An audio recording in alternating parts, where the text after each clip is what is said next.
Yes, sir. Sa ano po, sa na disgrasya po sa pagmumotor. Dito ka, sir. Na-disgrasya sa pagmumotor. Opo. Sige, tignan ko muna. Sige, sarado.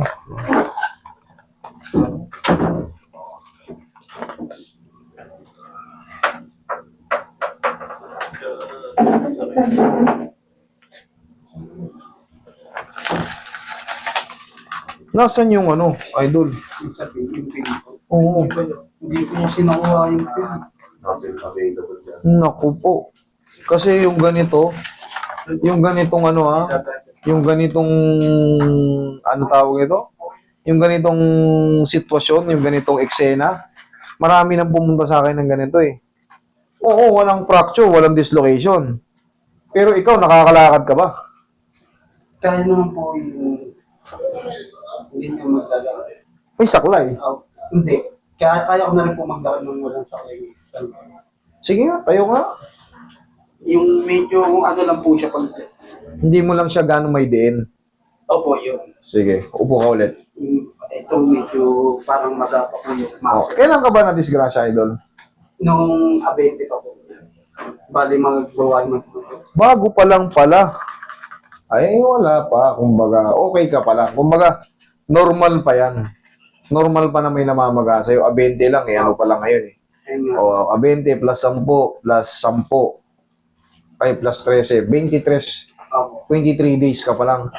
Pangkaraniwan pa yung nararamdaman mo mga maga-maga. Oo, okay. Pero syempre, idol, sa susunod, hanggat maaari, kasi marami nang pumunta rito, walang fracture, pero sila hindi makatayo. Tapos, ang sakit na dito ko, master. Oh. Ito naman po, nabawasan na po siya. Okay. Sige, higa ka dyan. Huwag kang bandage, Roy.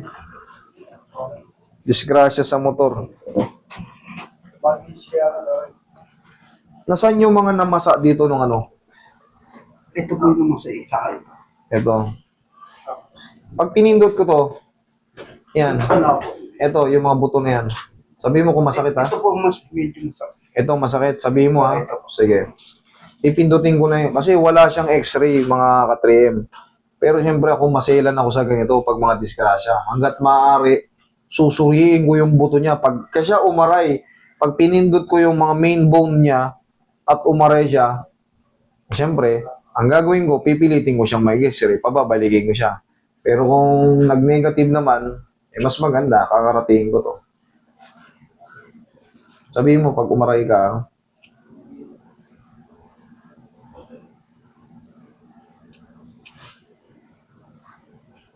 okay, very good. Yung ano muna yan, mahiwagang pa muna natin. Pero ito kasi, pangkaraniwan pa yan, maga pa yan, ano pa lang, 20 raw siya na disgrasya. Wala, normal pa itong nararamdaman mo. Pero pag lumagpas ka na ng, kunyari, 3 buwan ka na, hindi ka pa rin makalakad ng ayos. Magduda ka na. Pero kung ito, bago-bago pa, wala ka pa 1 buwan, namamaga pa yung ganito mo, nalamog ka eh. Kung hindi ka nasemplang, hindi ka magkakaganito. Nasemplang ka eh. Tatanggapin mo yun. Pero pag, yun nga, pag tumatagal na, sir, parang ano pa rin, no? Hindi ako makatayo. Ang weak nung paa ko. Pag ginaganon ko, parang dumudulas yung tuhod ko, para ako mawawala ng lakas. Ayan, ibig sabihin yan, may posibilidad na twisted knee. Pero kung ang nangyari sa inyo, ilang buwan na, yung pasa, hindi pa rin nawawala, tapos yung buto nyo, pag hinawakan nyo ng ganun, at masakit-sakit, yan na.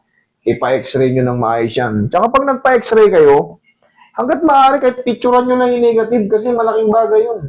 Tapos papahilot kayo, bagong semplang kayo. Tatanggap lang sa inyo yung mga walang knowledge pa sa ano. Sa mga...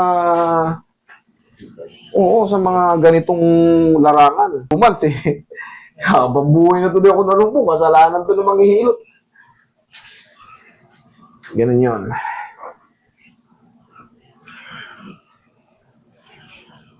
Tingin pa konti rin, medyo malaki si sir eh.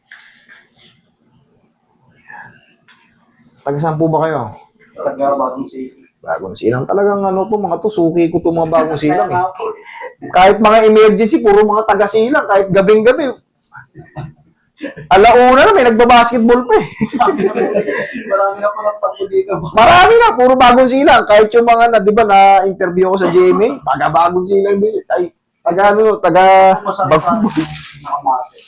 Wala yan, idol. Pagka nandito yung pinaka-pain mo sa mga muscle na to, kahit nakapikit, gagaling to. Kahit sarili mo lang. Pagka sa mga muscle.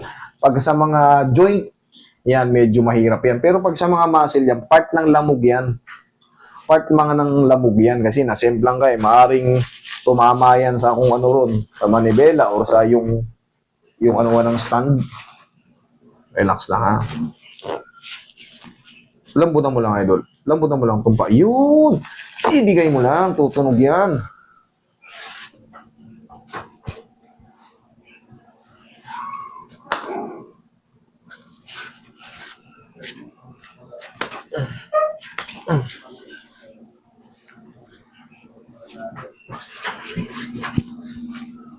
Huwag mo labanan ha.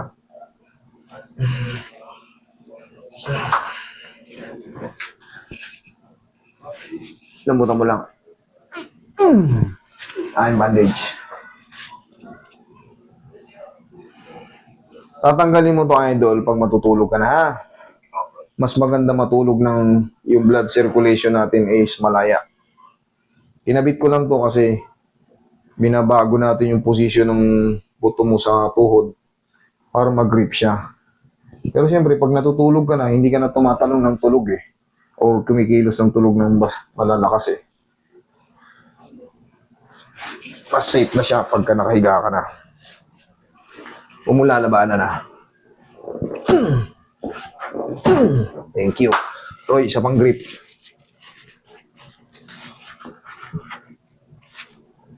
Huwag mo labanan, bumunti ka sa. Sige, lambutan mo lang. Yan. Malalaman ko kasi pag nilalabanan mo.